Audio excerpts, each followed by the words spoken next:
kini ang latest weather update karong adlawng Biyernes, July 16, 2021. Karong alas 3 sa buntag doon na kita bag-ong na monitor nga low pressure area ug anaa kini sa gilayon nga 1,240 kilometers silangan nga bahin sa Northern Luzon. Coordinates 17.4 degrees north, 133.4 degrees east. Among low pressure area wala kini direktang epekto diri sa Kabisayaan. Apan expected nato within the next 2 days posible kining mamahimong bagyo ug atong tawgon og si bagyong Fabian.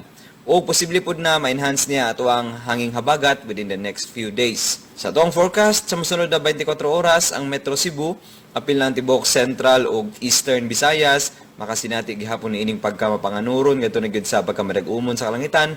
Ug doon na kita mga pag-ulan ug mga pagpanugdog og kilat sugod sa udto sa hapon ug sa gabii tungod sa hinungaw sa atuang hanging habagat ingon man mga localized nga convective activities. Para po sa dugang update, bisitaha ato ang website Dinhilang Kutob gikan diri sa Mactan sa buhatan sa Pag-asa Visayas DOST. Resmio Agiri ug may adlaw.